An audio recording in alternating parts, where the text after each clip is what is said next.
শ্রীরামকৃষ্ণ কথাগুলো শুনিলেন মাত্র, শুনিতে শুনিতেই অন্যমনস্ক হইলেন, কাজে কাজেই আর এ বিষয়ে বেশি প্রসঙ্গ হইল না। সভা ভঙ্গ হইল। ভক্তেরা এদিক ওদিক পায়চারি করিতেছেন, মাস্টারও পঞ্চবটী ইত্যাদি স্থানে বেড়াইতেছেন। বেলা আন্দাজ 5টা। কিয়ৎক্ষণ পরে তিনি শ্রীরামকৃষ্ণের ঘরের দিকে আসিয়া দেখিলেন, ঘরের উত্তর দিকে ছোট বারান্দার মধ্যে অদ্ভুত ব্যাপার হইতেছে।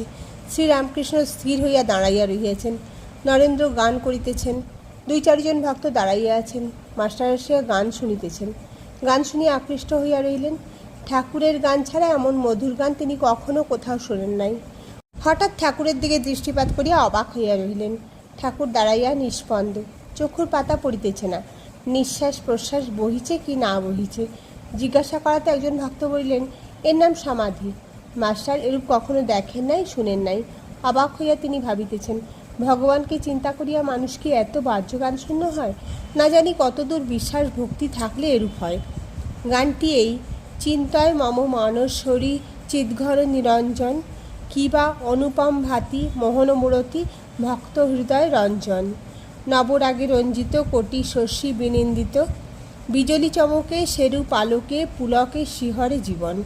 গানের এই চরণটি গাহিবার সময় ঠাকুর শ্রীরামকৃষ্ণ শিহরিতে লাগিলেন। দেহ রোমাঞ্চিত, চক্ষু হইতে আনন্দাশ্রু বিগলিত হইতেছে। মাঝে মাঝে যেন কি দেখিয়া হাসিতেছেন, না জানি কোটি শশী বিনিন্দিত কি অনুপম রূপদর্শন করিতেছেন। এরই নাম কি ভগবানের চিন্ময় রূপ দর্শন? কত সাধন করিলে, কত তপস্যার ফলে, কতখানি ভক্তি বিশ্বাসের বলে এরূপ ঈশ্বর দর্শন হয়। আবার গান চলিতেছে, হৃদি কমলাসনে ভজ তার চরণ, দেখো শান্ত মনে প্রেম নয়নে অপরূপ প্রিয় দর্শন।